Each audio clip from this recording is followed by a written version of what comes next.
Casual Friday. That means Monday is Casual Monday. Tuesday, Casual Tuesday. Wednesday, Casual Hump Day. Thursday, Casual Thurs. That's what we call it. And Friday, Casual Shabbat. The Majority Report with Sam Seder.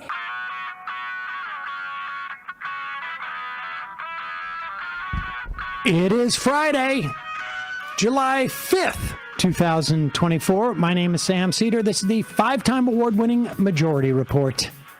We are broadcasting live to tape steps from the industrially ravaged Gowanus Canal in the heartland of America, downtown Brooklyn, USA.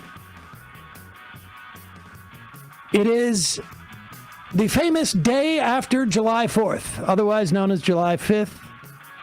We have a special interview for you. Rick Perlstein, historian, writer at the American Prospect, author of his most recent book, Reaganland, America's Right Turn. Rick has been doing pieces in the American Prospect on a weekly basis, I think it is. And I've been reading these.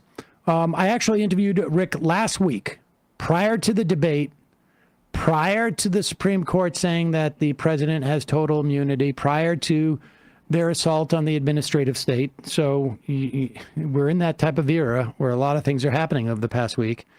But fortunately, for the tenor of the interview, Rick has been rather concerned about the future of our democracy.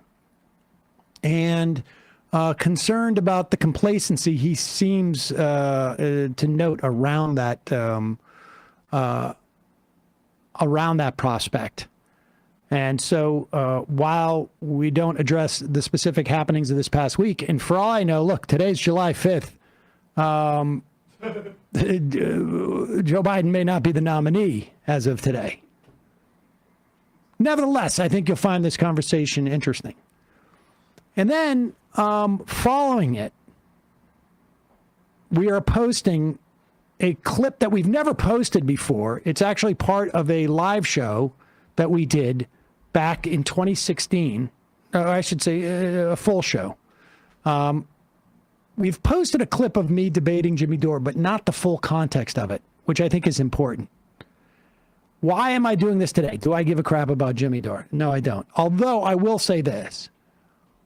And there's only been a couple of days like this since 2016, when Ginsburg dies and Coney Barrett gets appointed, when the Dobbs ruling, the various iterations of the Dobbs ruling came out, and really this week, where I find myself saying, F Jimmy Dore. Again, do I think Jimmy Dore was responsible for Hillary Clinton losing? No. But at the time, my concern was more like he was making elements of our audience stupid. And really contributing to the ignorance about what the point of voting is and of the implications of choices that we make. And so that's what really was what irritated me. And it's just a shorthand when the court does something now. Not that Dore cares or is aware of it or has the ability to process it. But the point is that for you, if you have friends, family who really don't understand the implications of voting, that it really does make a fundamental difference in your life as to who is the president in ways that we're just not aware of. I don't think there's going to be anybody who, when they get food poisoning or when their uncle dies of cancer, or when they're paying more fees, for their investments, or, we could go on and on and on. are going to say this is a function of the Chevron doctrine and a 6-3 Supreme Court conservative court. That's what this is. No, normal human beings don't do that. But it's going to make a difference in people's lives. When you look at, there were some reports of increases in suicide rates coming out of Texas. As a function, was it suicide rates or like infant mortality? I think it was infant mortality in the wake of Dobbs. Like, when one child dies, they don't necessarily go, "Oh, this is a function of Dobbs." I mean, this has real implications for people. It's just that it's obscured. So this is really more about trying to. I don't care about Jimmy Dore. He can go retire and all his money. That's great. But the important thing is that people have a better sense of what the implications of voting are. When you vote strategically. You don't vote because you're trying to, do an art project. All right. First interview with Rick Perlstein, and then an extended clip of a Majority Report episode back in September of 2016. Before we go to the break, just a reminder, this show is sponsored by SunsetLakeSebede.com. Right now, you can get 40% off. They have these new soft gel Sebede things. They're vegan, and you could take them in the morning like you take supplements. You can take them later if you want. Great way to get your Sebede. 40% off. What is the coupon code again? Oh, here it is. The coupon code is SG for soft gel. SG40 at checkout. Sale ends July 10th at midnight. See sunsetlakesebede.com for terms and conditions. As always, you can get 20% off site-wide with the code Left is Best, one word. Okay. And now that interview with Rick Perlstein, and then a clip from the Majority Report, September 2016. Of course, at that time, the moon was not in the Lake Michigan.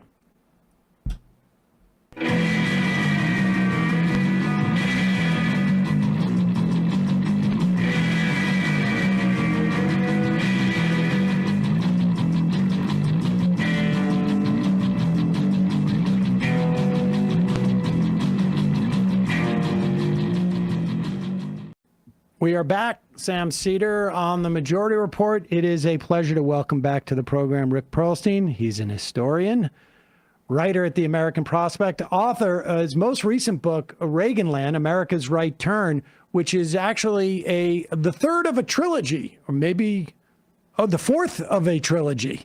The fourth on the essentially the history of the conservative movement, starting around Goldwater and heading into the Reagan era. A lot left for you to do, Rick. But in the meantime, very happy to be able to read you on, I guess, a weekly basis in the American Prospect. Welcome to the program. One last score, Sam. Yes. Well, and you know how well that goes in the movies. What's that? How that goes in the movies. That's right. You're getting too old for this, and then just give it one more try. I mean, we were just talking before about this, before we started to record about this era, and you and I have probably, I think we've been having conversations like this for probably 20 years. I mean, since I first started on Air America, and it is, in many respects, a uniquely depressing time. I mean, there's been a lot of pieces that you've been writing, and one of them, you start with sitting down with David Dayen, who also someone I've been interviewing for years on this program, who's now the executive editor of the American Prospect, which has been great. But he's basically gingerly asking you, like, hey, when are you going to start writing about the presidential election, which presumably is what he hired you to do? And You write about the sort of like malaise that is around this election and all of the other issues that are sort of like impacting it, not the least of which, as you talk about your political depression problem and ours, what's happening with Israel's assault on Gaza and how that's impacting sort of like the politics here, all in this backdrop of like the implications of a Trump presidency. Right. I don't know where to start with all this because it all sort of comes rushing at me at once. But give us, let's just start with that dilemma, which is, pre-October. From my perspective, and because we've been doing this for long enough, Biden was sort of surprisingly, I wouldn't say like a great president, but in terms of like progressive policies, yep, there was definitely some failures, and I think definitely tactical failures. But he was better than I thought he would be, and certainly I think better in final analysis than probably Obama and Clinton, without a doubt. Yeah. Particularly when you look at judges, and then we run into this sort of like his foreign policy. Yeah, I've been thinking, big about this stuff. Like the book I've been doing, The One Last Score, really does look at the big picture since, George W. Bush came out of the scene in 2000. And, we're in, one of these kind of incredibly dark periods in history, like kind of like of the scale of centuries, I really do think this is kind of a remarkable moment. One of the interviews I'm planning with a podcaster named Matthew Galt, who has a podcast called Angry Planet, is, what are the scenarios for a world war? Kind of China and Russia and America kind of dividing up Africa, spheres of influence, and, a war on Israel's northern border with Hezbollah, which is basically and has an army as big as, a lot of nation states with, a free flow of weapons from Iran through Syria. So all these, colossal calamities. And I think if I were to kind of express in a nutshell what's so striking about this movement is that it foils, it confounds like all the tools we have for understanding the world and understanding politics. That's kind of what I'm getting at with that discussion I had with Dave. Here we go into this debate and, dumb journalists, the kind of dumb pundits, but also kind of smart journalists, who are not just kind of knee-jerk following the narrative journalists, do what they do. They try and figure out what's going on based on how they figure out what's going on, which is who's going to win the expectations game, who's going to get the upper hand, which swing states, are winnable. What are the messages, all that stuff. But the way I compare it to is, we do the familiar thing. We get on the bicycle and we start pedaling, right? You never forget how to ride a bicycle. But it's one of those deals where the chain slips off the gears and you're just pedaling and pedaling and pedaling and nothing works and you're not getting anywhere, right? The way we have to think about the basic categories of politics don't work, and conceptually the way that's why I think it's useful to use the F word or the fascism word, just because of all our tools to understand, how politics works, how policy works even. The fact that politics has no connection to policy. That's the thing I want to talk about the Democrats with. They just don't signify. They don't tell the story of what we're going through now, which is basically like way down on kind of like Maslow's hierarchy of needs of these people over there acting like kind of tribes members protecting, their turf, and, just completely absent from the kind of Enlightenment ways you think about. You look for evidence, you look for logic. No, we're just protecting our turf. It's our guy. You're hurting our guy. We're going to hurt you for hurting our guy. And the stories about American politics are all kind of based on, in the big philosophical sense, kind of like liberalism, people making arguments and choosing candidates based on their arguments. candidates making promises about policy and getting credit for the policies they propose and the ones that succeed, right? I mean, the stuff that, like you listen to, a report on NPR, and they're interviewing young voters. Here's a great example of just kind of a typical political routine. Okay, young voters in Michigan, it's a swing state. They're not showing a lot of support for Michigan, for Biden, and the NPR reporter goes up to a kid on a college campus and says, "Who are you voting for and why?" And this kid says, "Oh, well, I can't vote for Biden because all the student loans I have," right? And of course, the media is a huge part of this. The NPR reporter doesn't say, "But Biden tried to do all he could, with the Republican legislature using executive power to relieve student loans, but the Supreme Court, dominated by, kind of fascist adjacent justices, blocked it," right? So then there you go. We got those kind of wheels, the pedals of the bicycle turning, but no significance coming from it. There's no logic. Right. There was just a poll, I think, that came out, and I should say we're recording this last week from when people are listening, but there was a poll that came out today on the 26th of June that a plurality of like 3,000 people, I guess, were, polled. I don't know what that margin of error ends up being, but something like 38% of them trusted Donald Trump to protect democracy. Yes, I just wrote an angry email about that. So that's at the top of mind. Let me explain to you exactly why the old way, the normal way, basically in a modern, in a modern industrial society, how we should be able to think about politics and why it doesn't work with a number like that. So 38%, how can 38% of people think that, Donald Trump is protecting democracy? Well, if you're like me and you spent half your life, literally 27 years out of 54, figuring out how conservatives think, you realize that, ever since this kind of folklore about, the Democrats stealing Chicago in 1960 by dead people voting, and just constantly since then, just building and building and building and metastasizing, and then like everything else in the Trump era, a normal pattern of Republican conservative politics being turned up to 11. If you're a conservative, part of the rite of passage is that you don't believe Democrats can win any election unless they cheat. And also part of the rite of passage is that you come to believe in this kind of cognitive narcissism that most of the country is conservative, and that the only reason conservatives don't win is because of whether it's the deep state in 2024 or the liberal media in the 80s.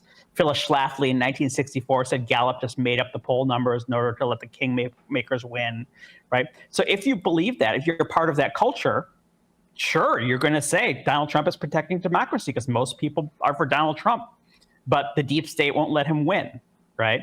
And you say, oh my God, how is that possible? And then the other thing is democracy, to us, right? To us Enlightenment liberals means, getting the most votes.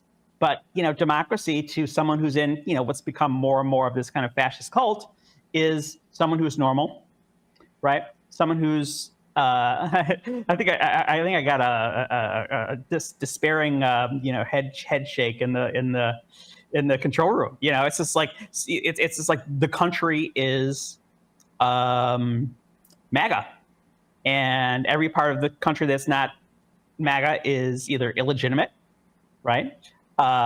It's a threat to normal Americans, right? So within this kind of fascist... That's like part of that construct of like, if you take out New York and California, you eliminate like all the black people who are voting, then... So you read my poll about the response to, on freerepublic.com, the far-right message board to Trump's conviction. It's that, well, he's not really convicted. Those are New Yorkers. New Yorkers are dirty, smelly, lefty, minority people. They don't count, right? So, I mean, that's the fascism I'm talking about. And in that kind of context, kind of going around and talking about, which swing voters are you going to move? And of course, I try and repeat this as often as possible. This election might not even be about how many votes people get. It's about how many people are willing to, commit violence to enact their will when they don't get enough votes. So, I mean, you're not going to be able to see any other previous presidential election, maybe 1860, that kind of meets these kind of apocalyptic conditions. I mean, that area, because I know, like, and you write about sort of like the pushback you get on this, and then also sort of like the pushback that comes in the form of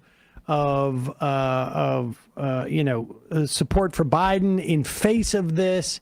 I mean, and I should say that, like, I think, I feel like I know your politics somewhat well, and I would put you to the left of the Democratic, certainly to the left of the mainstream of the Democratic Party, and I would put you somewhere in the neighborhood of DSA. I don't know if you're necessarily a member, but in terms of like policy sets, from what I've gleaned over the years, it's probably in the to the left. Oh yeah, okay. I'm saying, yeah. I mean, it's like when it comes to policy outcomes, yeah. I mean, yes. 99% overlap. And there is money when you go to the doctor.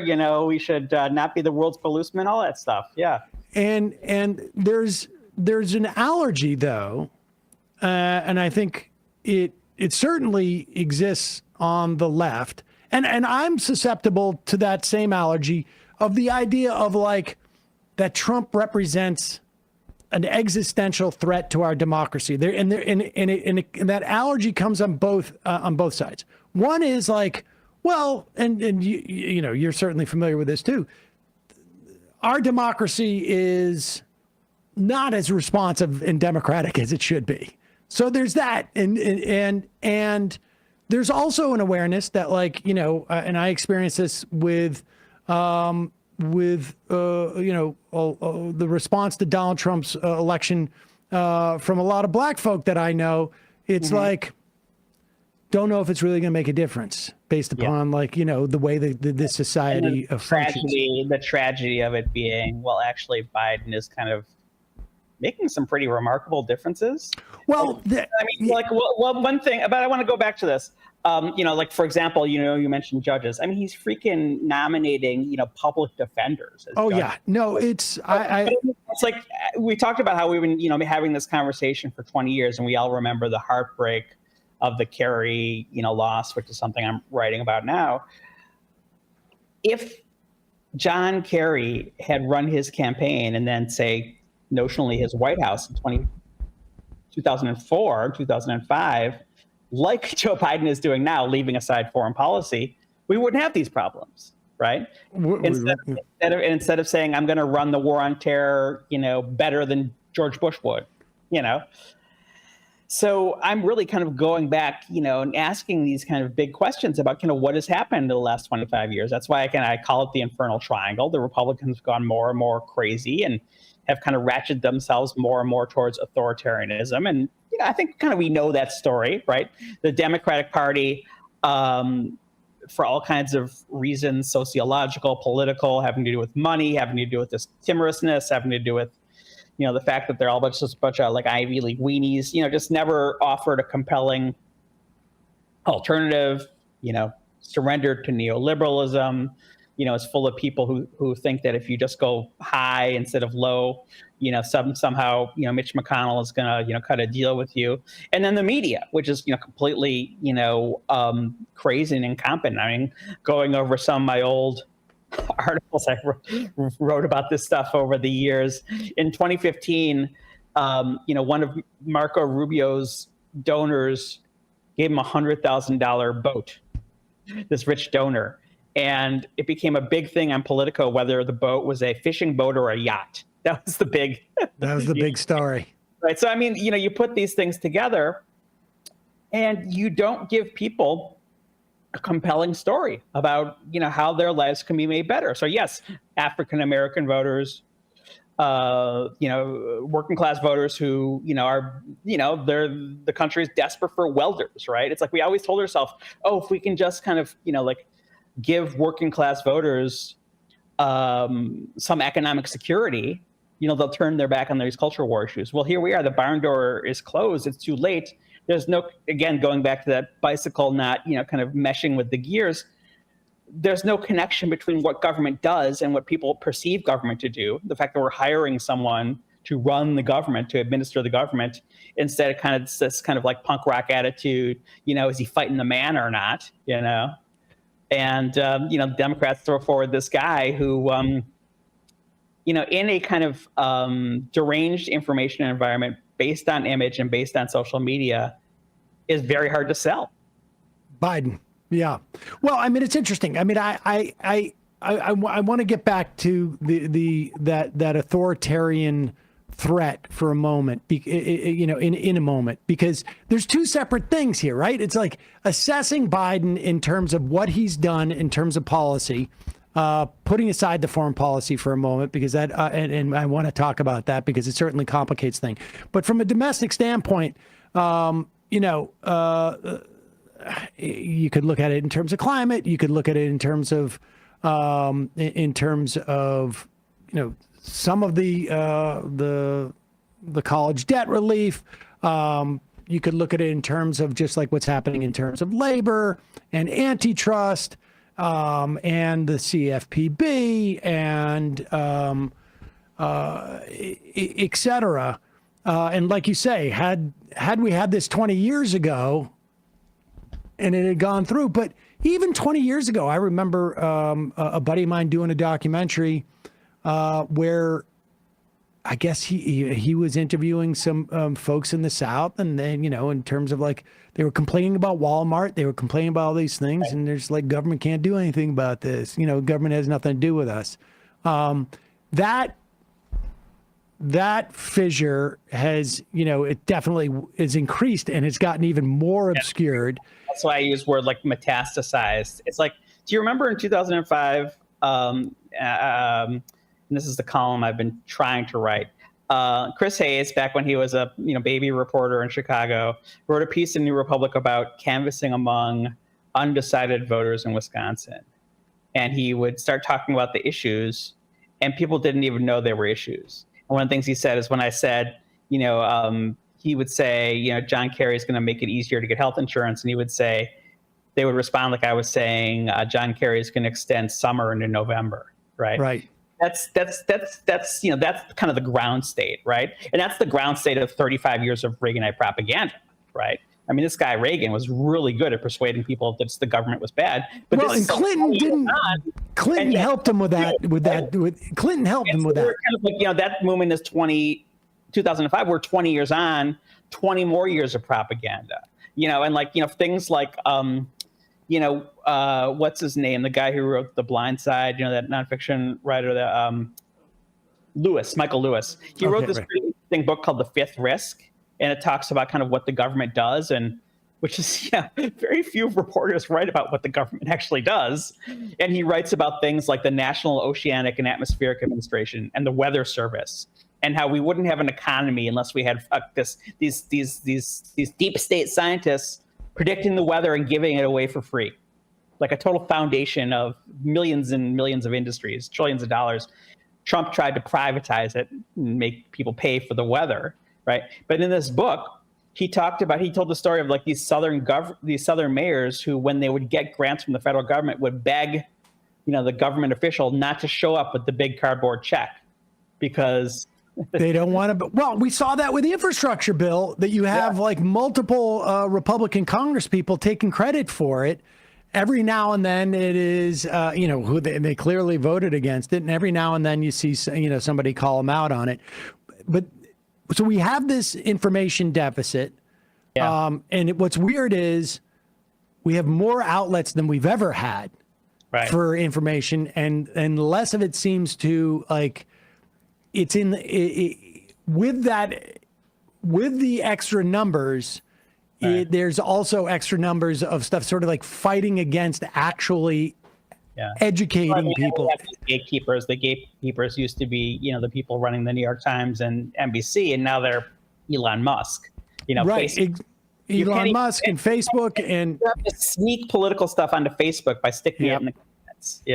Yep, absolutely, 100%. I mean, I know that just from what we do here, but I want to like the idea of Donald Trump in terms of like where our democracy ends up going if he wins.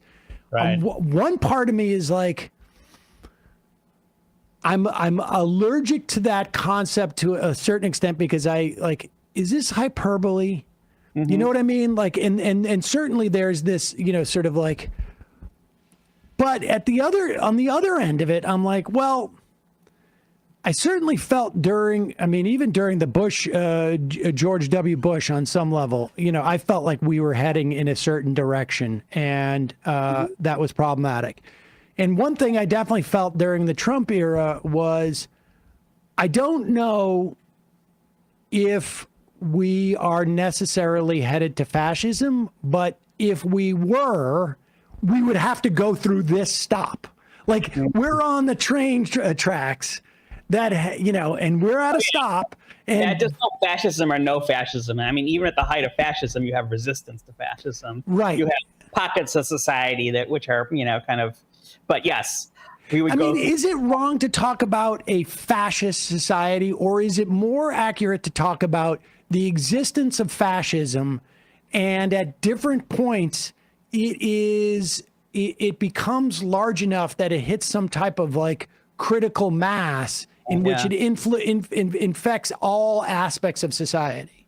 That's a good way to put it. I mean, the beer hall putsch was kind of like in the early 1920s, right? That was when Hitler and his thugs, started shooting people at a beer hall, and, they got arrested, and Hitler went to jail, and he wrote Mein Kampf, and then he entered parliamentary politics. By 1933, he was declared chancellor because all these conservatives and business elites thought they could control him, right? I call it von Pappenism, after the guy who's like, we can pull him in the corner and make him squeak. So Jamie Dimon in this scenario, right? Or other Republican, kind of supposedly establishment guys, they're the von Pappens, right? And 1938, is Kristallnacht, when basically mobs went around and just commandeered Jewish businesses and started burning down synagogues. And then 1939 is the war. So you have basically kind of a total war situation. And then you start getting death camps by 1944, So there's lots of kind of gradations, right? What it looks like is not written in advance. I think, one of the things I've been doing for my column is, just going through the 2025 report of the Heritage Foundation. Right. And, it's one of the things that's fascinating that nobody's kind of talking about is, I just sent the section on the Federal Aviation Administration to a friend of mine who's an air traffic controller. And he's like, oh, this is the same privatization plan they would have put out like 30 years ago. So a lot of it is just, kind of bog standard, Reagan Republicanism stuff. A lot of it is we can't have an independent civil service. They have to be completely loyal to the Fuhrer, right? But Nixon tried that.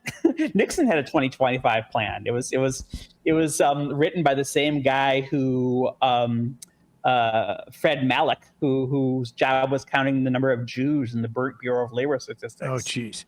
And so these have been things we've always kind of been struggling against, but in the intervening years, it's just become they figured out how to do it. The ground has been tilled in a lot more, and the hatred has been chummed. Such that, one thing I think we'd see under a Trump presidency is just an enormous amount of vigilantism, right? If you don't like someone because of the opinion he expresses, right? You literally had this guy, a congressman or a state congressman in one of the southern states who admits that he, was involved in gunplay with a prostitute, and said he was exercising his Second Amendment rights. Right. So, that is a way of politicizing, justifying on political grounds, thuggery. So we'll see a lot of that. Is there, so what, do we have, I guess, part of, and again, part of that allergy is like, do we have a homogenous enough society where that could take hold in the same way? And if not, there seems to be, I'm just looking Bowman lost last night. There's a lot of reasons for it.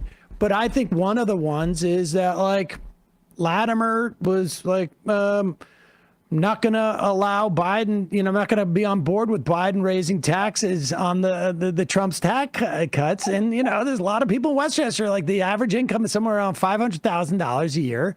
Yeah, they're about too. Yeah. And I think People will find their accommodations within the system, right?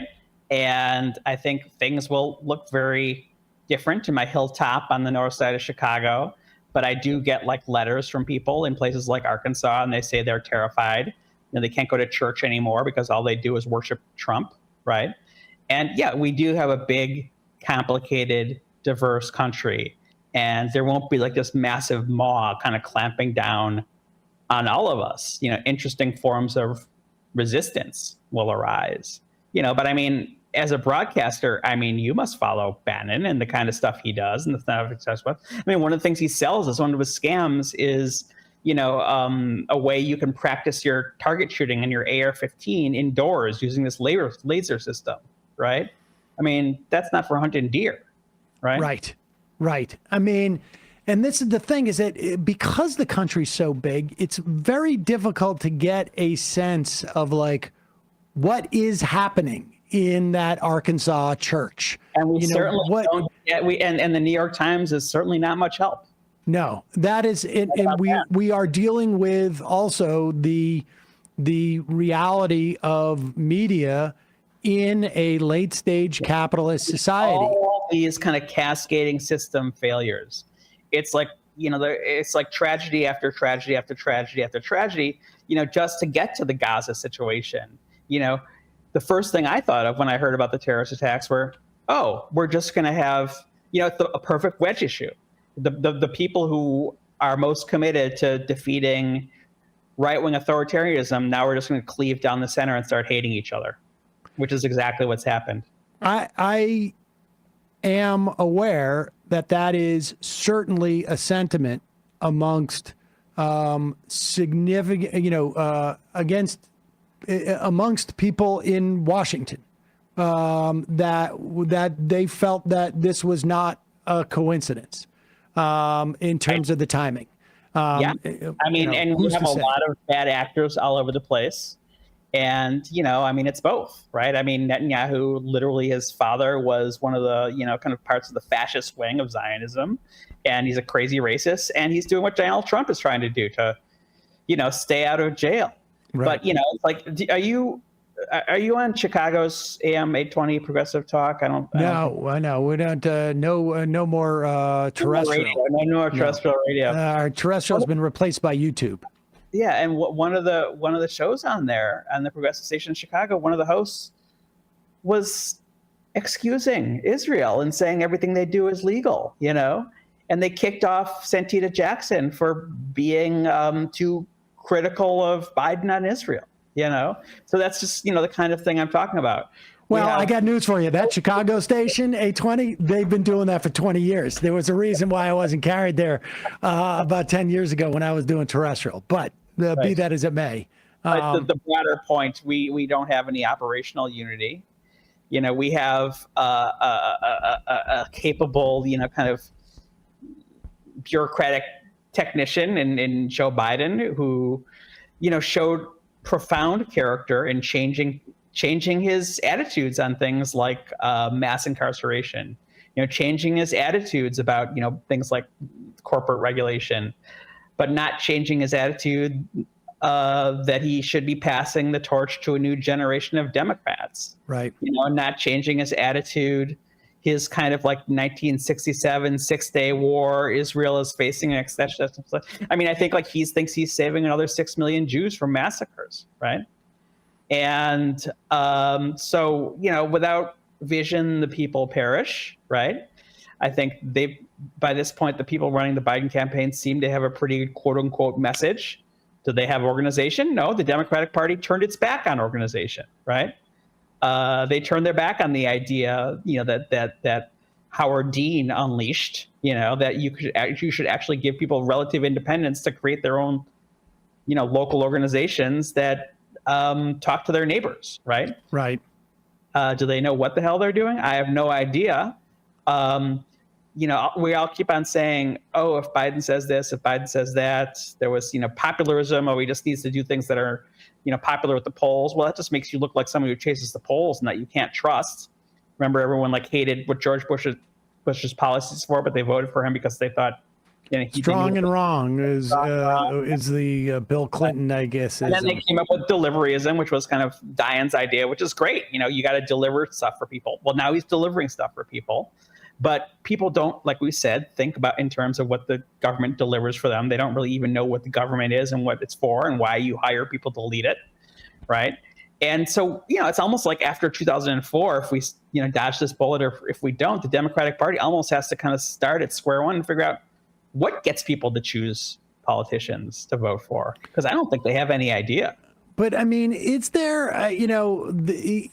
a Democratic Party to make that, in the sense that they can make that kind of decision? And I'm not even convinced, frankly, that there's a Republican Party that can make that kind of decision anymore. They seem to be, to the extent that there is some type of central nervous system to these parties.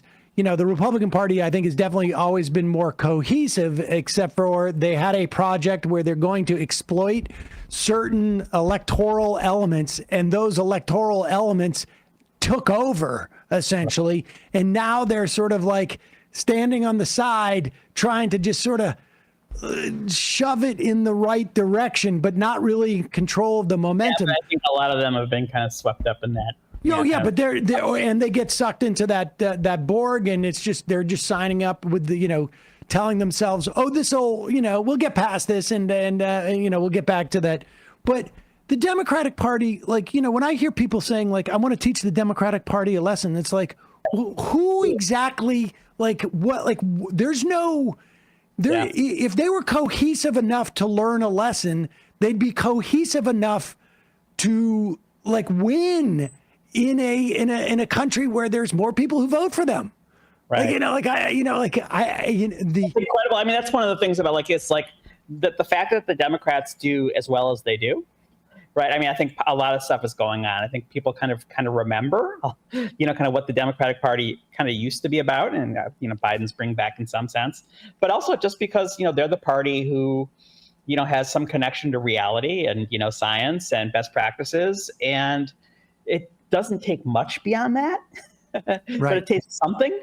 I mean, Democrats should be the majority, kind of dominant party in America, right? Because they're a pragmatic pluralist party, they're not because all the reasons we love to rant about. It's really frustrating, and reading your stuff is, at the very least, makes me feel a little bit less isolated. I think that's that seems to be largely the function that a lot of us do in this space, and with the hopes. I mean, I think my biggest hope, and I want to ask you yours, is that some of this is generational. Yes. And you go through historical periods where things convene that are just sort of like strands of movements and ideas and happenstance. We don't know what's happening. We don't know what's happening over the horizon. No, I completely agree. It's generational. I completely agree that there's a generation of people who are making sense of, just like they made sense of the collapse of neoliberalism in a way that, the older generation wasn't even kind of connecting to. They thought neoliberalism was the answer, right? And, I would just kind of say, I wish the older generation of the Democratic Party went back to an older tradition of kind of showing deference to youth. I mean, even going back to Thomas Jefferson, he said the world belongs to the living, right? It's like, we're going to be gone soon, right? And, I write about this in my book about kind of the easiest way to kind of get and keep a vote in the Democratic Party is to kind of appeal to older people because they're more reliable voters. They kind of just did that until they're looking in the rearview mirror, and younger people don't even identify with the Democratic Party as something that has anything to do with that. So, the younger people are going to do what they do. And I just wish the older people would let go a little bit. I mean, if you read Ryan Grimm's book about the Squad, yes, the most depressing part is just how patronized AOC and the Squad were. Like when Nancy Pelosi says, oh, this is the green. You need more than a Twitter. You need more than a Twitter account, whatever. Yeah. Or when Nancy Pelosi says, "Oh, those people on the campuses, I detect the hand of Russia." And I mean, I hate to sound like it's 1965 or something, and it's a Pepsi commercial, but you got to look to the new generation and listen to what they're saying. I mean, I think too they grew up in an era where the way that Republicans were behaving. Yes. What's that? They're not going to negotiate they're not going to think the Republicans are good negotiating partners. Even the ones who I disagree with ideologically. Yeah. Even the Democrats I disagree with ideologically seem to have an awareness of who the Republicans are, more so than people of the Pelosi, Biden, even Schumer era of politics. Yeah, I mean, Schumer will be like, when Trump says they're poisoning the blood, and Schumer sends out a tweet saying, we have to avoid that, terrible divisive language, but, he does have a point. We really need a good, responsible, humane immigration policy, And some New York Times guy I'm friends with is like, what's wrong with that? Amazing. So anyway, love each other. Rick Perlstein. Exercise solidarity, and hug your children and tend your garden.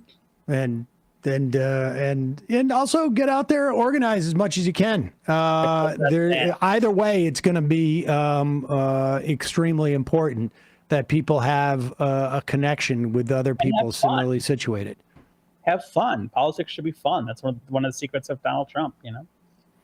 Rick Perlstein, we'll put a link to all your pieces over at the American Prospect. Really enjoy and of course your books.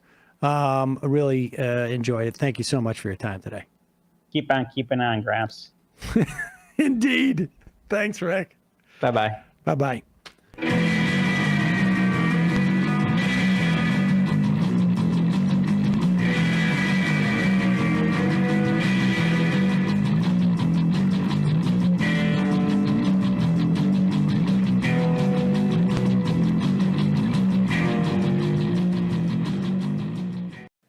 But I want to turn to someone who's getting more attention, to people who are relevant in my mind. Okay. We had Jimmy on this program some time ago, and I like Jimmy. I'm not hugely familiar with his work. I don't know if he's been saying stuff like this all along, but my feeling is, and the reason why this got under my skin so much, is that if you have a platform that allows you to reach 10, 20, 30, 50,000 people, 100,000 people, and particularly on the left, I hold you to a higher standard than I would if you were Ross Dothow, even though you reach more. Because I just think Ross Dothow is a schmuck.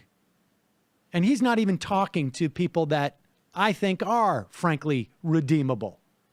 I think Ross Dothow is speaking to people who are just not part of any equation that I can come up with for the kind of change in this country that I want to see. So Jimmy has this show with Steve-O. We had Jimmy on this show, and we debated a lot of the questions that come up here. In fact, he references that debate. And during that debate, when there were a couple of moments where Jimmy said some stuff that were just blatantly inaccurate about the structure of our government even.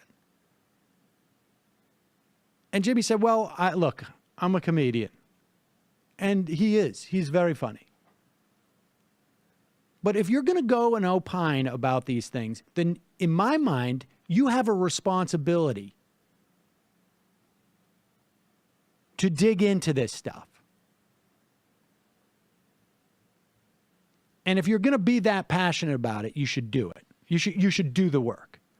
So I want to go through some of this stuff. You know, look, we had someone on this program yesterday who, Lester Spence, who lives in Maryland, said he's probably going to vote for Jill Stein. But he said the idea that there's no difference between, and he said he felt relatively comfortable doing so because he thinks that state is going to go for Clinton. And even by the end, he was like, man, but I'm not even sure about it. But he said the idea that Hillary Clinton equals Donald Trump is to hold that idea, I think he said, I'm paraphrasing, but I think it's fairly accurate, is disqualifying for your ability to even talk about politics. Now, I happen to think that anybody should be, obviously, to be allowed to talk about politics. I imagine he does too. But I think, you know, if you're going to espouse this type of stuff, and one of the videos at least has 30,000 views, which is far more views than we get on any of our videos. And I don't know if they have a audio podcast too. But, I mean, the fact of the matter is his platform is larger than this one. Probably. I don't know. I don't know. But nevertheless. So let's take this clip number one. This is from the free part of the show. Somebody sent me another clip from the, I guess, the behind the paywall. This is Jimmy Dore with Steve-O. Steve-O, I think, starts off here by saying, look, there's disagreements as to whether or not you should vote for Hillary Clinton. And in these guys' minds, particularly Jimmy's, there's basically, it is completely polarized. You're either in Hillary Clinton's camp or in, I don't know, I guess, the other camp, which seems to be Donald Trump is going to be a better solution for this country than Hillary Clinton. And, you know, feel free to tell me that I'm assessing this incorrectly. But that seems to be the argument that Jimmy's making explicitly. Not just, I'm in California, I'm going to vote for Jill Stein. Not Jill Stein is better than Hillary Clinton. Not Bernie Sanders was better than Hillary Clinton. But Jimmy ultimately comes to a formula that he thinks he's worked out as to why Trump is going to be better for the country than Hillary Clinton. And the things that they dismiss along the way are show an incredible amount of ignorance about our political system. And on topics that I've spent just personally a long time trying to educate people about. And to hear someone on the left totally miseducate other people on the left about this is obviously has stuck in my craw a little bit. Play this. No matter who wins this election, if it is Wait, Hillary pull it Clinton back. or We're going to Donald go back. This clip number one? This is clip number one, yeah. Okay, you got to go back just a little bit. Can you can't? Oh, okay. All right, go ahead. No matter who wins this election, if it is Hillary Clinton or Donald Trump, progressives are going to have to fight the Democrats and the Republicans. We're going to have to fight the Democrats to get a $15 minimum wage. We're going to have to fight the Democrats if we want less war. We're going to have to fight the Democrats if we want to regulate Wall Street. We're going to have to fight the Democrats if we want to get rid of fracking. We're going to have to fight the Democrats tooth and nail if we want single-payer health care. We're going to have to fight the pause Democrats. it for a second. Now, I wouldn't necessarily characterize as fight the Democrats to do those things. We're going to have to push the Democrats. Now, maybe Jimmy doesn't know that 37 senators, Democratic senators, have signed on to a resolution they're introducing this week, and they're going to try and raise a bill to provide Medicare buy-in for all.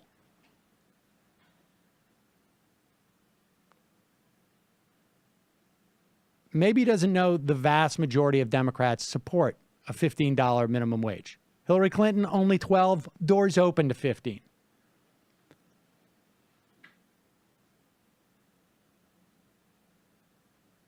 On all those issues, the Democrats are demonstrably better than the Republicans. the nature of the fight to get Democrats to do it versus getting Republicans to do it is also dramatically different.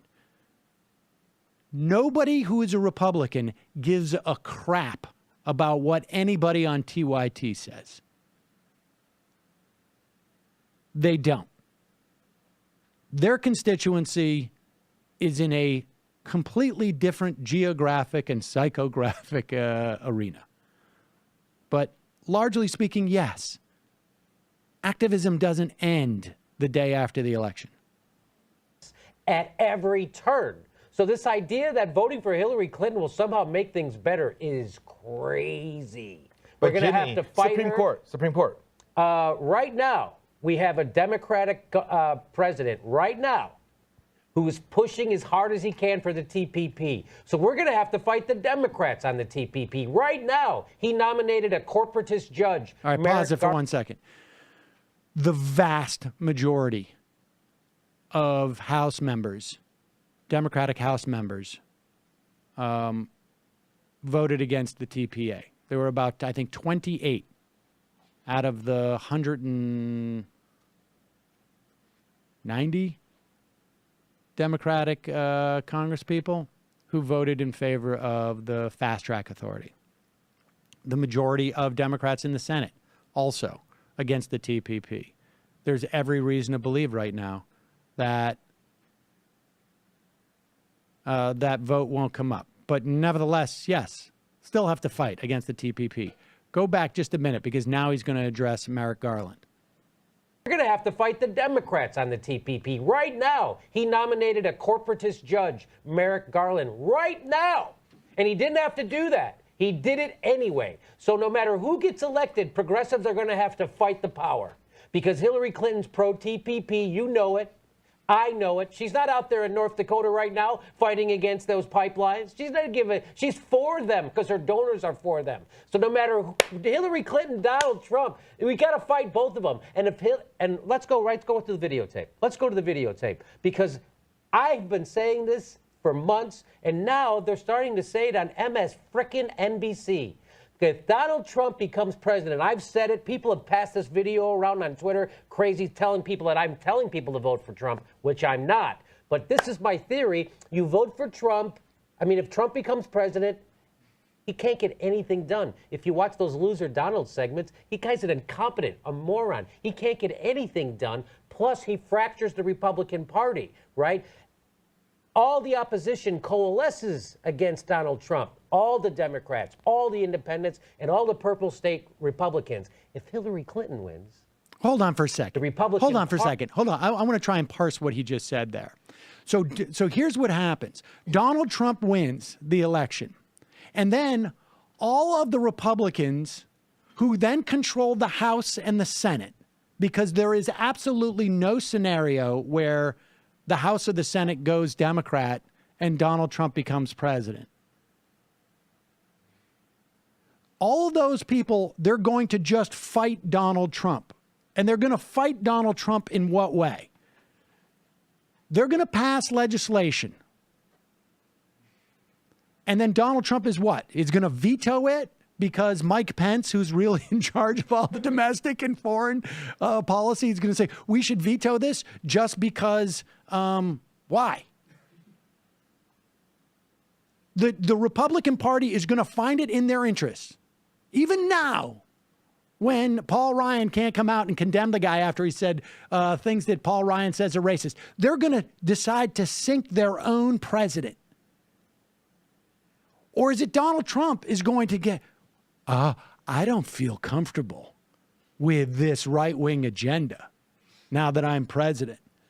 I don't feel comfortable with cutting the estate tax, eliminating it, or cutting capital gains taxes. I don't feel comfortable with this notion of the FDA, getting rid of the FDA, even though it was his policy before he scrubbed his website 2 days ago. Saying he wants to get all the busybodies out of the food processing program. Or Donald Trump's going to say, like, you know what? I don't like this idea of allowing for I don't know, defanging the EPA's ability to make regulations. You know what? I've come around. I used to think climate change was a hoax, but now that I have two houses, the two legislative bodies are passing things that make it impossible to do anything about climate change. Now I've come around to the other position, and I'm not going to go along with it. I mean, what is this insanity that Jimmy's talking about? Go back and make people listen to this again. Because this idea that Donald Trump, yeah, he may be incompetent. He doesn't have to be competent. He just has to either pick up his pen and sign a bill or not sign a bill. And there is no incentive for him to veto anything that these Republicans pass. TPP, as soon as it's not Obama trade or Hillary trade, the idea that the Republican Party wouldn't pass the same type of deal they've always been passing is ludicrous. I just negotiated a better deal. Yeah, now China has to actually pay my own legal bills. And they've donated to my charity. All right, play it again. Thing done. If you watch those loser Donald segments, he guy's an incompetent, a moron. He can't get anything done. Plus, he fractures the Republican Party, right? All the opposition coalesces against Donald Trump. All the Democrats, all the independents, and all the purple state Republicans. If Hillary Clinton wins... Okay, stop it again. And then what happens? We coalesce and we pass real good legislation to raise the minimum wage, to provide family leave. We coalesce with the Republicans and the independents to do what? To do what? If Hillary Clinton wins, the Republican Party, she splits the Democrats. She splits the opposition to TPP. She split, just like Barack's doing now. She splits the opposition to war. She splits the opposition against fracking. She splits the opposition on everything. How does she? I've never seen the left more skeptical of, or the Democrats more skeptical of their nominee in our history. The problem with that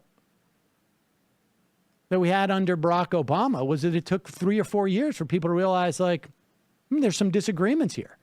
What's going to happen on day minus 40 with Hillary Clinton? The day after she's elected, the left is going to be mobilizing to pushing her to the left.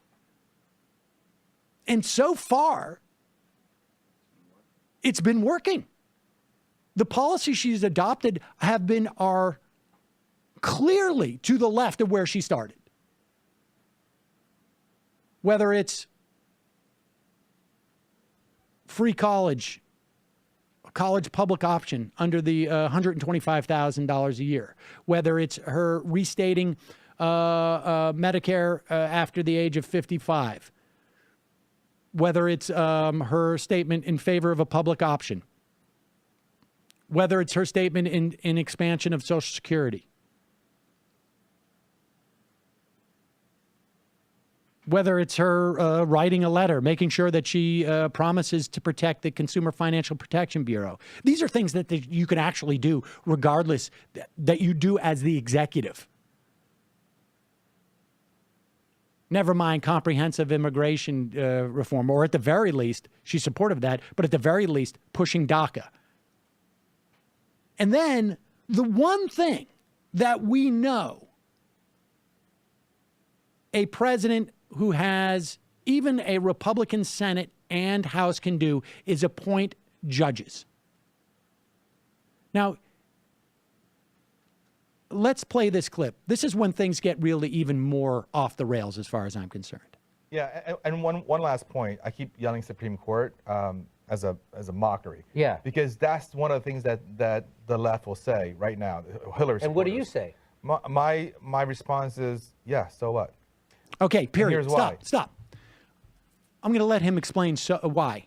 But this is what really gets my goat. The idea that people would go on with this kind of platform and tell people on the left that the Supreme Court is meaningless is just beyond the pale. They're not doing their homework. They're not doing any homework whatsoever. Just roll it back and continue. Yeah, and one last point. I keep yelling Supreme Court as a mockery. Yeah. Because that's one of the things that the left will say right now. Hillary supporters. And what do you say? My response is, yeah, so what? And here's why. So there's talk today about Peter Thiel being a nominee, right? All right, so Peter Thiel isn't the ideal candidate for the Supreme Court, in my opinion. But how is he any worse than Clarence Thomas? How is he any worse than Antonin Scalia or Samuel Alito? So we can weather the storm. Okay, pause it right here. Let's assume that Peter Thiel is not any worse than the most conservative justices we have had. I don't know about that. Wait, let's just assume this. I mean, this is so outrageous. It's unbelievable. And people who listen to this program on a regular basis know that probably once a week, I find a reason to celebrate the death of Antonin Scalia. Celebrate is an exaggeration. But it's warranted. Just the cases that we have seen since his death in February, that by virtue of the fact that it's 4-4, have made the difference of the existence of public sector unions, or at least their funding. It's meant the enfranchisement of hundreds of thousands of African-American voters in multiple states across the country. It has meant a huge difference in terms of abortion rights. I mean, that's just off the top of my head, and I'm not even thinking about this right now. I mean, that's just in, 3 months? Just the absence of that fifth vote has caused this. Just the absence. Never mind everything that would happen if there was a 5-4 majority, liberal to conservative. And the idea of taking a conservative justice and moving them even marginally to the left, even marginally, would be the first time that's happened in 40 years. Where a justice has been replaced by someone to the left of them. But let's continue. So we can weather the storm. We can weather the storm. And But why do you think that he'll be confirmed? See, that's the thing. See? exactly, right. And that was the other thing, too. I said, we came and confirmed Merrick Garland. Right now. Right now. A corporatist. Right now, yeah. So why would we have to confirm Peter Thiel? And is he even any worse than Merrick Garland? I don't know that he is. What is so dangerous with Peter Thiel? He's libertarian, and he has some conservative ideologies, but he's not a crazy person, right? All right, pause it. Pause it. All right, first off, Peter Thiel has taken himself out of the race. I think he happens to be a crazy person, but that's besides the point. I'm more interested in his politics. Donald Trump has provided a list of 12 people that he's going to appoint to the Supreme Court. They're all delivered by the Heritage Foundation. Let's say Peter Thiel is added to that. It's number 12 or 13. This idea that Merrick Garland is a corporatist, okay? Merrick Garland is more conservative than I would like on issues of criminal law. He is more conservative than I would like on issues of national security. But the idea that he's a corporatist, frankly, I don't know where this has come from, all right? Now, I'm not saying that this guy is to the left of anybody else on the Supreme Court on that liberal bloc. But let me read a little bit about Merrick Garland's decisions. Now, Merrick Garland has been on has been on the appellate court, the D.C. Circuit Appellate Court. That is the one that deals with the relationship, that deals with all the agencies and their power.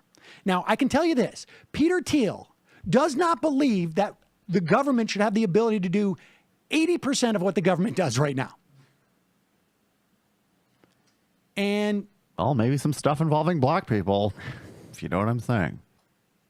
all right, I'm going to read from Tom Goldstein. He was a former professor of litigation at Harvard University, Supreme Court litigation. Judge Garland has tended to take a broader view of First Amendment rights. Just select quotes here from this. Doing things like upholding, and it's very difficult to parse when someone's on the circuit court exactly where they are because they have to follow the precedent of the Supreme Court. But you get broad contours. Upholding lobbying disclosure statute against First Amendment challenge. In other words, it's our right to withhold as a lobbyist. You can't inhibit our business. Well, no.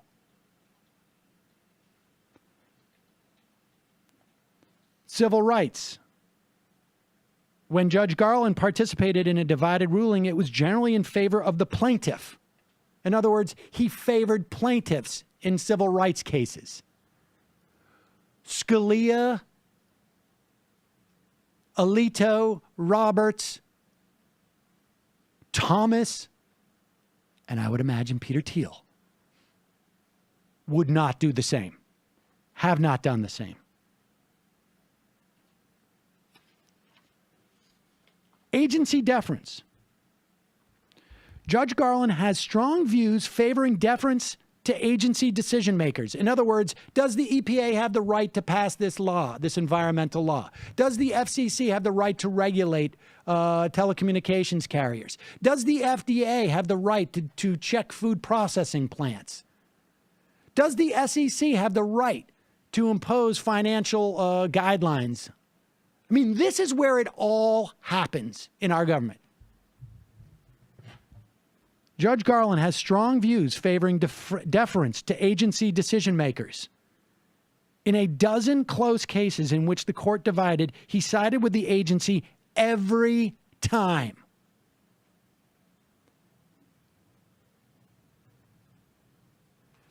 To say that Peter Thiel, the libertarian, would side with agency decision makers every time, most of the time, even any of the time, is fundamentally not knowing a single thing you're talking about.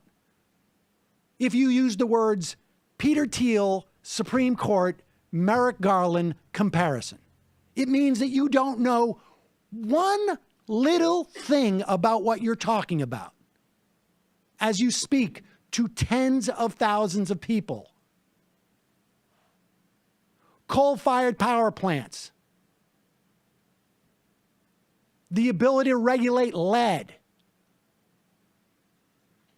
Secretary of Labor versus XL Mining, labor laws, the ability of the National Labor Relations Board to say that McDonald's, the corporation of McDonald's, is responsible for the way that its employees are treated at franchises.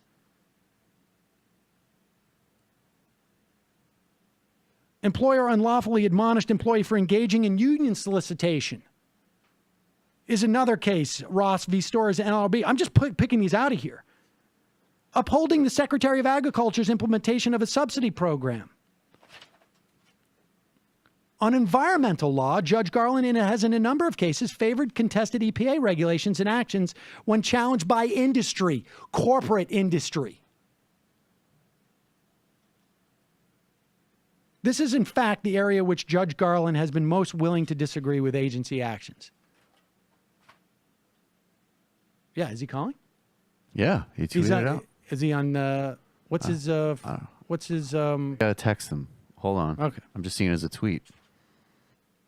Standing is an important doctrine in litigation. This is something that I talk about on Ring of Fire quite a bit. Because we have seen the court, under the 5 conservative justices, make it harder and harder for people to bring cases against corporations, which, when you see the assault on our regulatory system, is the only way to hold companies accountable. If AT&T now overcharges you on your bills because of your arbitration clause in AT&T versus Concepcion, they charge hundreds of thousands of customers, millions of customers, $3 extra on each bill. You no longer have the ability to do a class action suit. You got to sue them yourself. Good luck getting a lawyer who's going to take 33% of the $36 for the past year that you've been charged that. And that's an agenda item of the right. Keep citizens out of courts so they can't hold corporations accountable. Judge Garland's ruling reflect a preference for open government, upholding FOIA laws. Is Judge Garland the guy I would pick? No. But let's continue. Is he on the phone now? Okay. So that's when someone. Oh, hold on. Pause it. We got Jimmy on the line. I want to bring him on. Jimmy, are you there? Yes, I am here. Were your ears burning? Yes, they were. All right. Well, to be fair, I gave you a heads up that we were going to do this. Now, Sam, if you're gonna do this kind of blindsiding with me without any warning whatsoever or heads up or even give me a chance to rebut you, that is so dishonest. Well, Jimmy's funny. I did send him an email and tell him to do this, but it was, to be fair, it was also last night that I did that. So Maybe send me an email maybe the night before to let me know you're going to do this.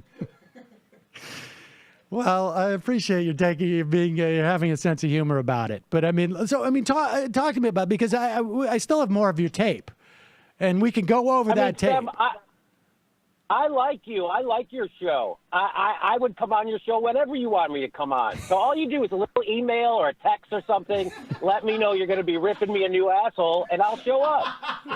Well, I'm trying to overlay it on your existing one, if it makes you feel better. Hey, you know what? Actually, I'm getting a little bit of the delay or something. It's coming back in my ear feed. It's the libertarian thing. I think it's Peter Thiel. Can I try? It's a little distracting, so can I call back in? Let me call you back on a different line. I'll call you right back. Okay? All right. All right, thank you. All right. Well, we'll call Jimmy back. I did, in fact, I should say, before people start freaking out. I did invite Jimmy on last night, and he said he couldn't make it. Apparently, he can. He was just driving around. That's all he was doing. Hello, Jimmy Dore, irresponsible journalist. How are you? Are you on the 405 right now? I'm on the 10. I'm texting and I'm watching a TV show at the same time while I'm driving. That's how reckless I am. I was going to say, irresponsible driver as well. All right, Jimmy. So Yeah. I mean, what's your response? I haven't gotten to the other parts yet, but no, I think. But first of all, Sam, just because you've been right up to this point doesn't mean I'm still not pissed off at you. Well, I mean, but we had this debate, and to watch this, I find, I mean, it really is upsetting to me, because. Now, let me just say, your point about the Supreme Court. My position on the Supreme Court is that right now you said he's not your first choice. I'm with you on that. I'll just say this. Right now, the Republicans aren't even giving a guy who they called a perfect choice, right? They loved him, right? Orrin Hatch said he'd be the best choice. And then they won't even give him a hearing or a meeting without batting an eye for a year. This is the argument we had before. So why wouldn't the Democrats, let's say if Donald Trump nominates a maniac, why wouldn't they say, no, why don't you nominate Merrick Garland? Well, Jimmy, and this was the next thing I was going to get to. I understand. You're saying, why can't the Democrats do this? Right. You said on the tape here that the Republicans are filibustering. They're not filibustering. No, they're not filibustering. That was you correct. You correct. The Democrats, they're not. The Democrats, there is no one who has ever even speculated that it's possible for Donald Trump to win the presidency and for the Democrats to take back the Senate. Those two things cannot happen. And so the Democrats don't have the ability to not provide a hearing for Donald Trump's nominee. There's no way the Republicans are going to go 4 years without a hearing on. They can maybe get away with this with Obama, and they can play out the clock for 6 or 7 months because there's a huge presidential election going on, so the media has been distracted somewhat. But I can tell you that in January, there's only going to be one story. Maybe there'll be two. One will be how if Hillary Clinton's the president. One will be how the Republicans are threatening to shut down the government again. And the other one will be they're refusing to hold hearings for her nominee. And that will just go on and on because there's not going to be anything else that's going on. It's going to be a fundamentally different media era. So I don't think they're going to be able to hold out for 4 years. And Democrats certainly wouldn't be able to hold out for 4 years because they don't believe in the destruction of the Senate as an institution in the way that Republicans do. And frankly, I'm glad about that.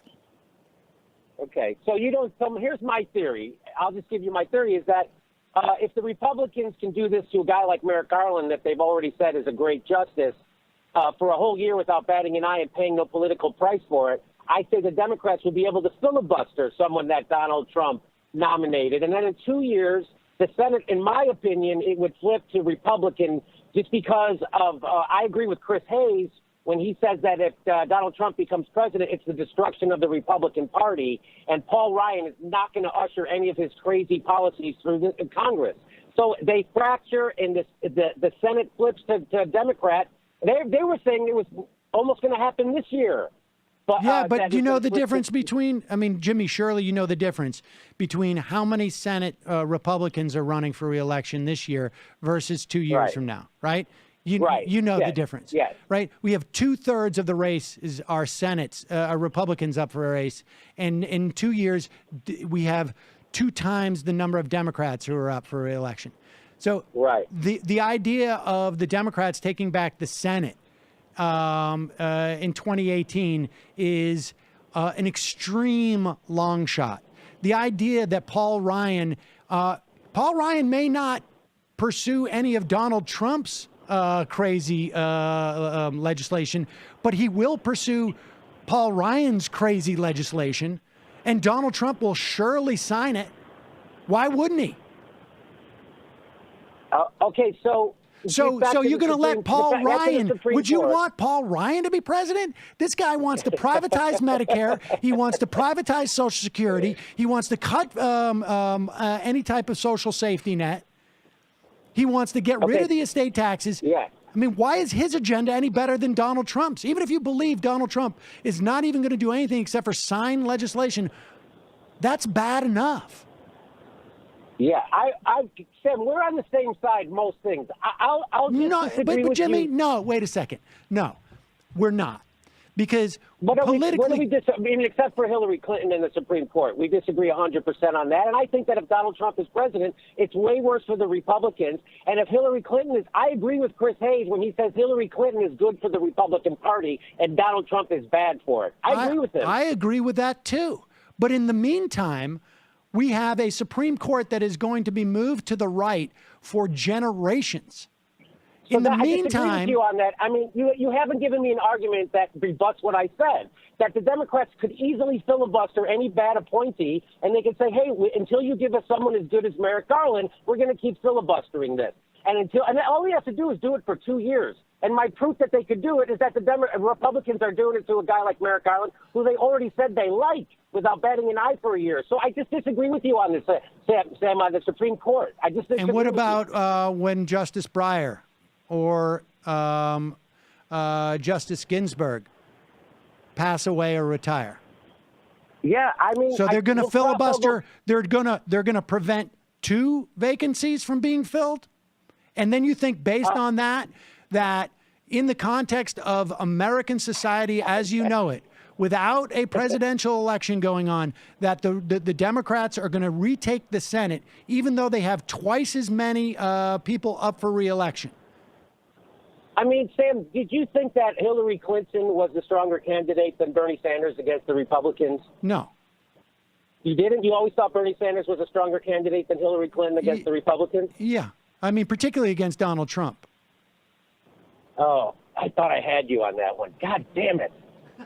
So I was trying to impugn your forecasting ability. I'm saying I don't agree with that forecast. You know, you're saying, what if there's 2 justices? What if there's 3 justices? I'm saying as it stands right now, the Republicans aren't even giving a hearing to a guy they say is great for a year. Why can't the Democrats do the same thing, Sam? Why can't they filibuster a bad justice? I don't know. Why can't I fly? Because I don't have wings. I mean, the fact is, Jimmy, is that you are taking. I mean, the what you're talking about. There's no. You're just positing things to happen. That is like, you know, it's like dropping a marble down a pachinko ladder and just saying like, well, if it hits here and it hits there and it hits there, it's going to land here. But the fact is, none of those things can logically follow each other. I 100% disagree with you. Well, I know that. What do you say about the point that Chris Hayes made and Ben Howe made from Red State? They're both in agreement that they're telling. Ben Howe is telling people, his conservative friends, to vote for Hillary if they care about the safety or the life of the Republican Party and the conservative movement. Because if Donald Trump is president, it wrecks it, and they won't be able to get a governing majority, he said, for maybe decades. So you can vote for Hillary Clinton. I'm going to vote for the destruction of the Republican Party, as according to Chris Hayes and Ben Howe. Well, I think Chris Hayes would tell you to vote for Hillary Clinton. And I Ben know, Howe, but he's going against his own logic. I don't think he is. I suspect that maybe you're just misinterpreting what he's saying. Do I think that Donald Trump is bad for the conservative party? I mean, the conservative movement? Yes. I think he's bad for the conservative movement, whether he wins or loses. Is it bad for the Republican Party if he wins? I'll tell you what happens if he wins. What he wins is like people like Ben Howe lose. They lose their job. But there are other people who win. And those people will continue on, and they will just continue. It's not like the Republican Party is going to say, oh, what's become of us? I mean, look at the way they're reacting now. Yes, I agree. So in my idea, just let me clarify that idea of people coalescing. I mean that if Hillary Clinton is president, like right now, Barack Obama's president, he's pushing the TPP, which you pointed out a lot of Democrats are against, right? Right. Yet there's a chance he still might get it through, which is why he's pushing for it, because he knows there's a chance. Well, so he wants it to go through. That's why he's pushing it. He knows that it's in trouble. That's why he's having to work so hard. And frankly, I think that I think there's plenty of evidence that it's not going to happen, at the very least on his watch. Yeah, that's good news, right? So, yes, So my point is, he helped split the opposition. Like the Democrats are like, wait a minute, my Democrat president's for this. This is some horrible right-wing policy, though. That's what I've been told, but he's for it. So it splits. If it was a Republican proposing this, all the Democrats would coalesce, all the independents. If it was a Republican proposing this, it would have passed already because they control both houses of Congress, and it would have passed. Okay, I hear what you're saying. My theory. Do you refute that?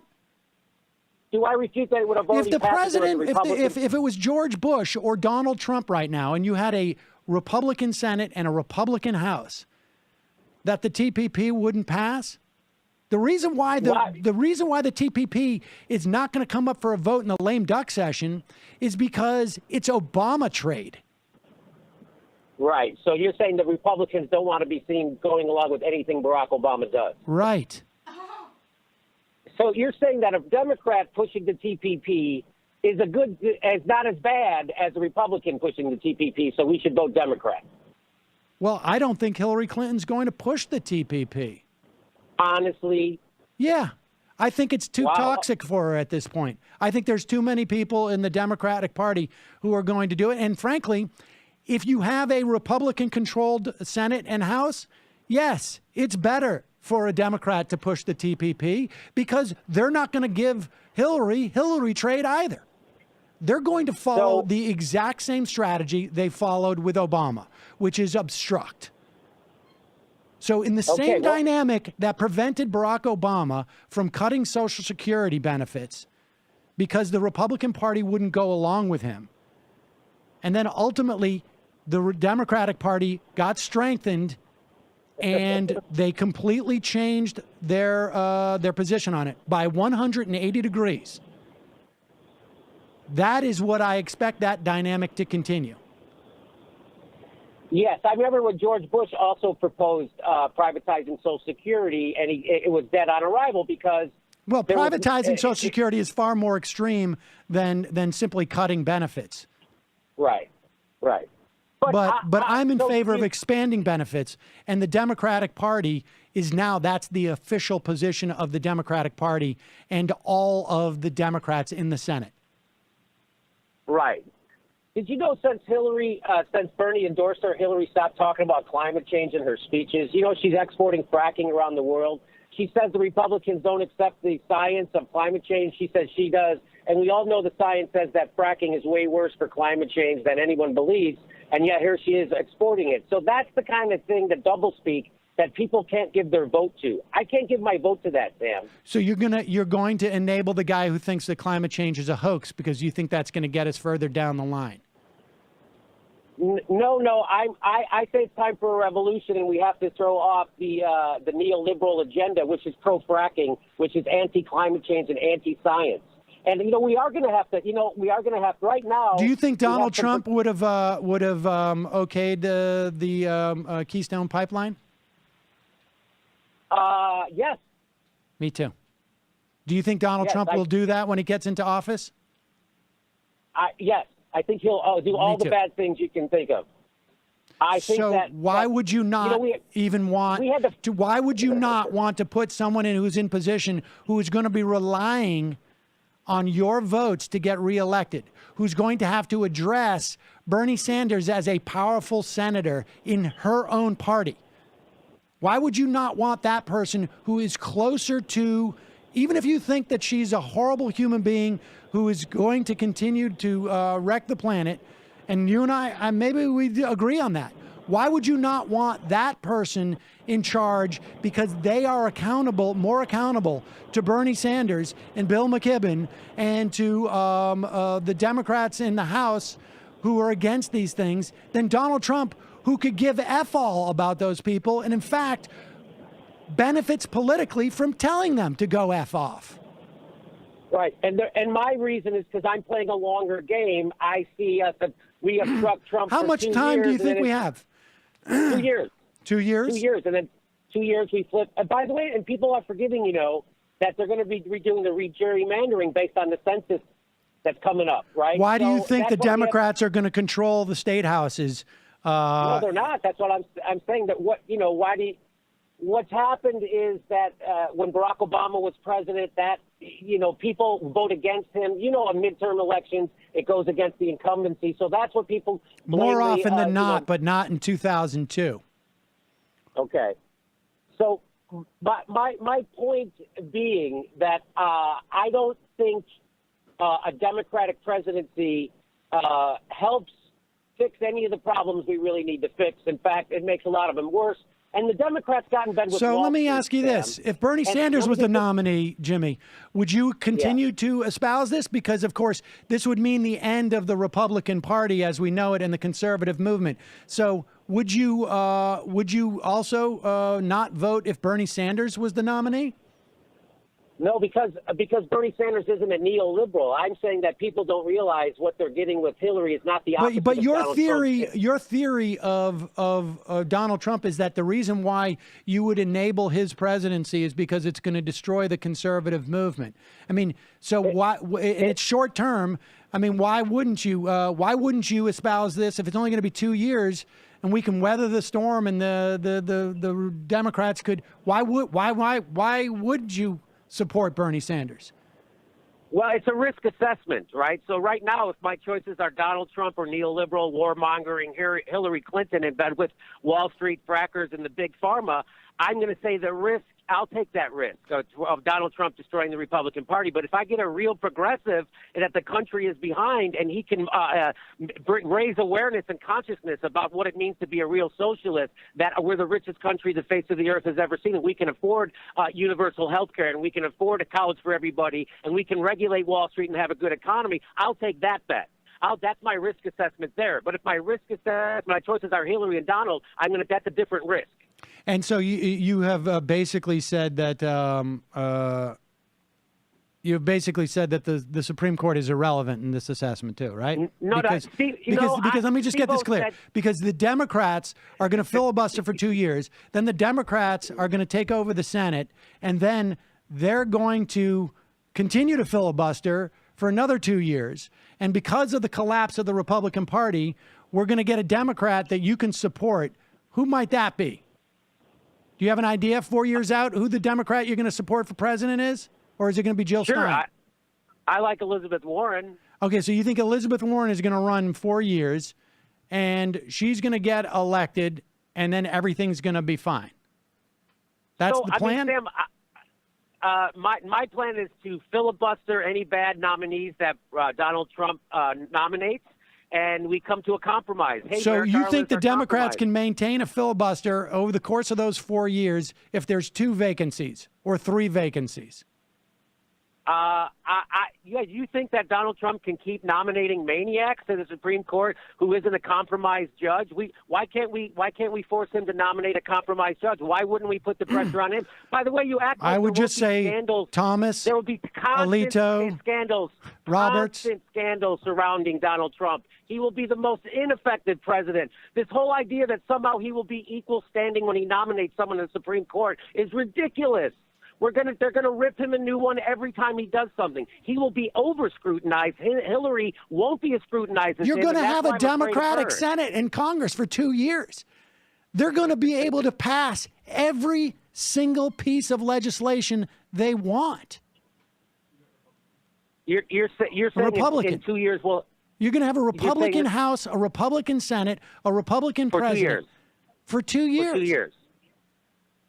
Yeah, I know this is my risk assessment. My risk assessment is that when Donald Trump proposes crazy stuff, we can coalesce, we can block him. Also, the Democrats can filibuster horrible stuff in the Senate. I'm saying fight, don't give in. Okay. Well, I mean, you've made your case. It doesn't sound. I mean, Sam, I understand we disagree, and I could be wrong. I'm saying this is my risk. No, Jimmy, you're wrong. I don't think it's because I don't understand. It is. Because I don't understand what's going on. It is because because the idea that Peter Thiel and Merrick Garland would rule the same and there would be no demonstrable difference is absurd. It's absurd, Jimmy. I'm sorry. It's absurd. That's absurd. not my idea. That's not. I don't know. I agree. I don't even know who Peter Thiel is that much. So I that's not my idea. That was what. I'm not trying to throw my friend Steve under the bus, but that's not my main point, and I'll concede that point that Peter Thiel. I don't even know who he is really. So The idea that the Democrats, the idea that the Democrats are going to take back the Senate and are going to be able to filibuster for 2 years, and assuming that no other vacancy opens up, also ignores all of the political history of this country. I've never heard of a 2-year failure to fill a Supreme Court seat, and certainly not during a time where there's no other news, and not during a time where the Republicans are going to control both houses. I'm sorry, it's absurd. You know what else? It's absurd. You know what I never it's a screenplay. You know what else I never heard of? Is that war crimes being ordered at the top of government and nobody prosecuting them. I never heard of that. You've never heard of that?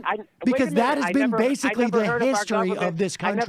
I never heard of our government suspending habeas corpus, which is in the Magna Carta. They did that. I couldn't believe what they did. Under a Republican president with Republican justices. I can't believe we have a surveillance state right now. I can't believe you want me to vote for a candidate who was full-throated supporting going in and destabilizing the Middle East. No, Jimmy, wait, Jimmy, I don't want you to vote for anybody. I don't want you to listen. No, Jimmy, you're missing my point. I don't want you to vote. I don't care who you vote for. You live in California. What I want you to do is to stop offering theories about politics on your platform that are bogus, that are not. I think I just proved to you they're not bogus, Sam. You haven't didn't. proved that they're bogus at all, except that you said it. I think I just kind of showed you how you're wrong about all this stuff, and you're voting out of fear again. Out of fear. Oh, because there might be 2 Supreme Court judges. What if there's 3? What if the moon falls into Lake Michigan? What are we going to do then? Now, Jimmy, let's talk about risk assessment. Just roll over? Do you think there's a difference in the probability that 2 80-year-olds with multiple cases of cancer are going to serve out their term versus the moon falling into Lake Michigan? I just disagree with your forecasting, Sam. I don't agree with it. I think it's a bigger risk. Do you want to look at actuarial tables for the life expectancy of an 80-year-old man who's had multiple cancers? Sam, I can right now get you a great deal on term life insurance, and you know that's the best insurance there is. I have term. See? You know it. Sam, this is about me being better looking, isn't it? I mean, listen, it's not funny to me. And that's the problem, is that it is not funny to me. I think it's really dangerous. What is dangerous? That people vote their conscience? No, I think what's dangerous is, honestly, is using your platform and espousing fantastical notions that I think that could be really detrimental to the lives of literally millions of people. Did you say this about MSNBC when they were pushing the Hillary Clinton candidacy? Yeah. Did you say that they were irresponsible? Yeah. Well, I disagreed with them. Yeah, but you didn't say they were just irresponsible and reckless and all that stuff to use their platform to tell people to vote for Hillary Clinton? I don't watch it that often. The only show I watch is Hayes, and I don't think he was doing that. Yeah. So I'm just saying that if somehow somebody disagrees with you to the left, they're irresponsible. You're not disagreeing with me to the left. You're not disagreeing with me. We're not disagreeing on ideology. We're disagreeing on the way politics works. We're disagreeing on tactics. Right. Yeah. Right. And the people who disagree with me gave us frickin' Hillary Clinton. Geniuses. Fucking geniuses, Sam. So anybody who's supporting someone who gave full-throated support to the Iraq War, I don't need your advice on how to vote. Well, I'm not advising you on how to vote, Jimmy. I'm not talking to you. I'm talking to anybody. Well, I mean, but you can make this about, about your own personal affront that you feel and insults that you feel. But that's not what it's about. It is insulting that anybody who is for somebody other than the main two parties is try to dismiss them, or you try to marginalize them. Not you, but you also, yes, but the mainstream establishment press also does that. They're still calling Jill Stein. She's in bed with Putin now, and she's anti-bad. All this stuff. The same thing I did to Bernie. Bernie was a sexist. Bernie was a misogynist. It's just ridiculous, right? So you get to vote for a third party. That's what democracy is all about, Sam. You get to have a choice. And this idea that you can't vote for a third party until a lot of people are already voting for it is an F argument, okay? And there's a reason why we don't have People can vote. People can vote.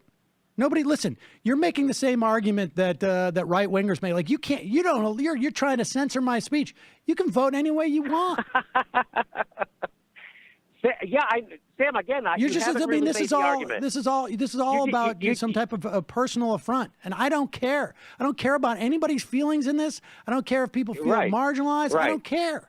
It's not what this is about. Well, I know it's about that you feel like somebody who has a different political opinion. Everybody who's in the Green Party is reckless to you. No, that's not the case. Just me? No, I don't think that you're reckless because of your support of the Green Party.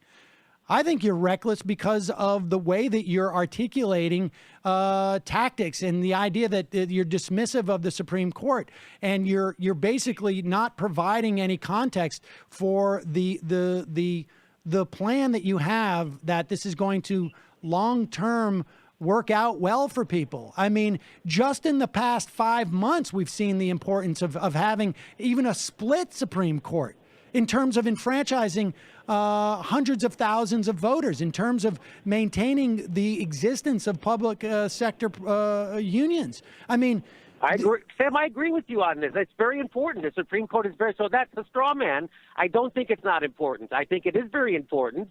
And I laid out my strategy for how the Democrats could fight. Now, you laid out a strategy for how the Democrats could roll over. And that's just the difference between me and you.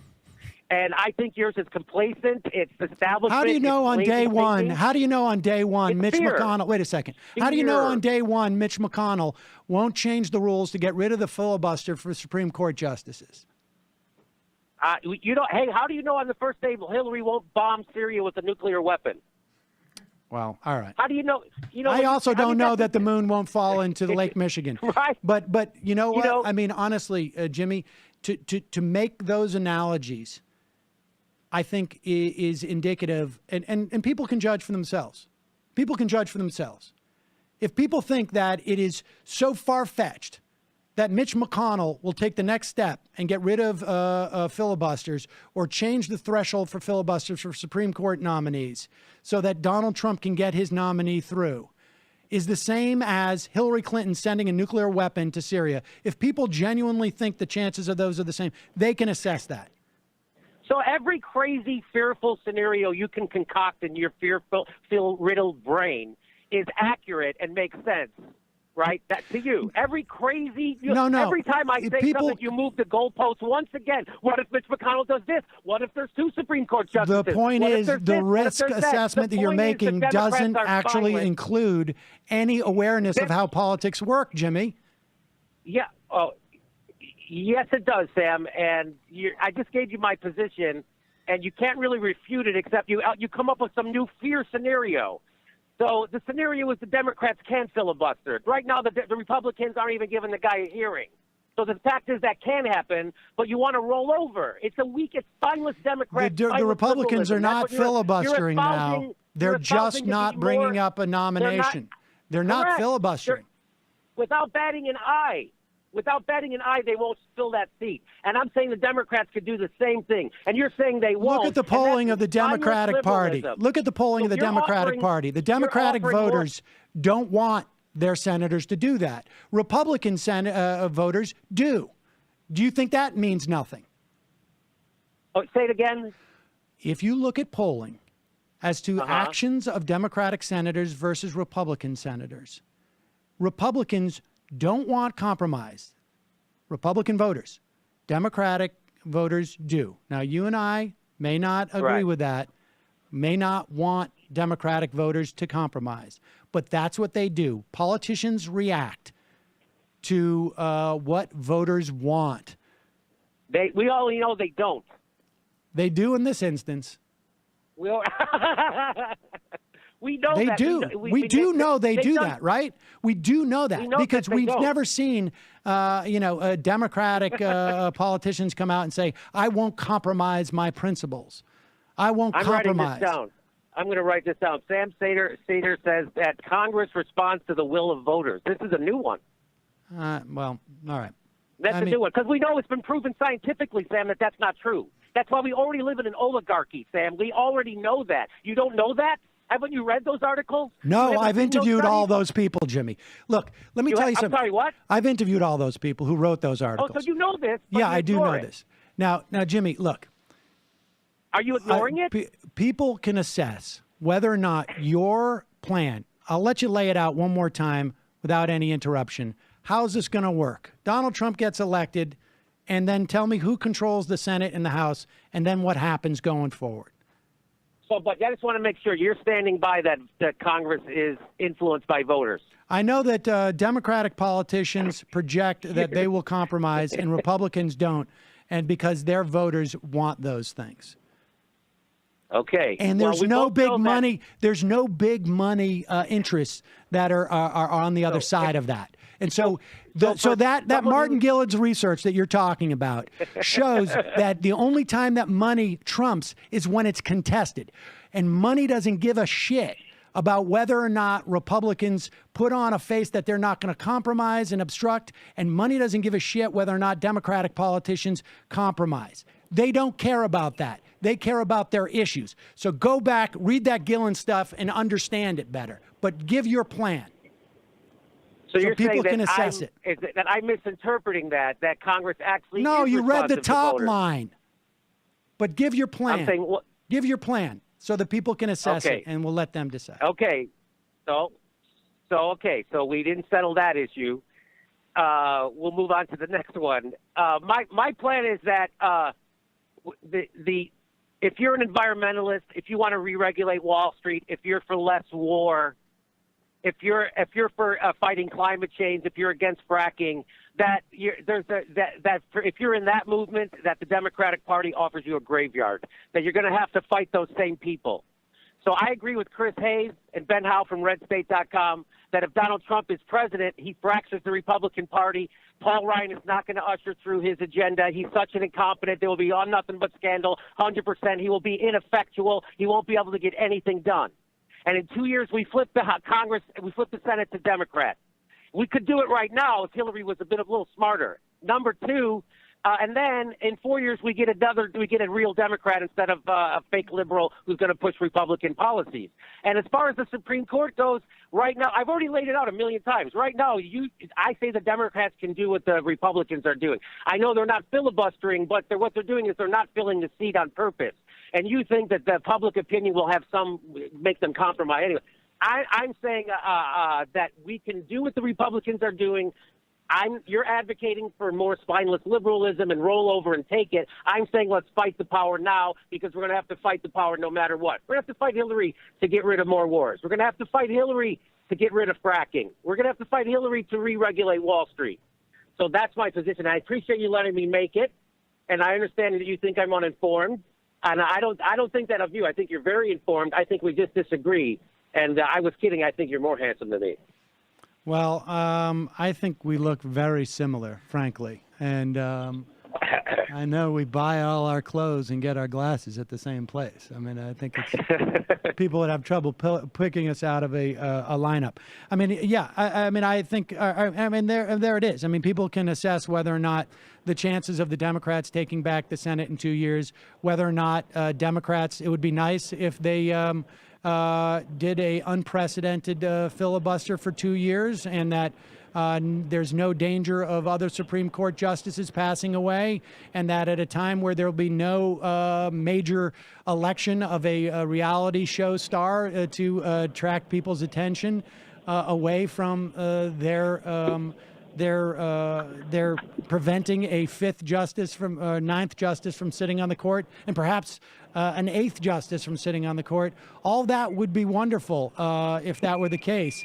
And it would be great if a Republican Senate and House and President passed no legislation and didn't in any way harm climate change, didn't reverse the Paris Accords, as small as a step in the right direction as they may be, or undo things like, I don't know, FDA regulations, EPA regulations, education regulations.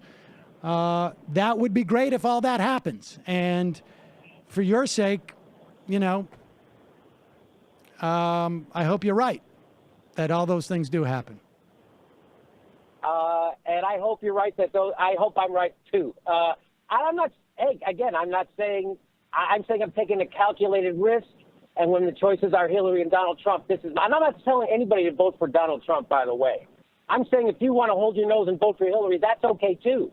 I'm just letting people know that there's another work out.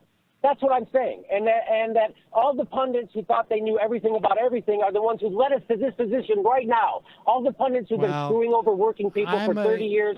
I'm a pundit who thinks he knows everything about everything, and I don't feel like I'm responsible for where we are right now. No, I've been telling people it's mostly Sam Seder. Well, as long as they spell my name right, then that'll work out. Well, Jimmy, I appreciate your calling in, and you know. Hey, I appreciate you treating me fairly, and it's okay if you call me names. So I know you like me. I didn't call you any names. I say it's okay if you do in the future. All right. All right, Jimmy. Thanks for calling in. All right. Thank you. Bye. Take care. Bye, Michael. Bye. I'm like like a kid.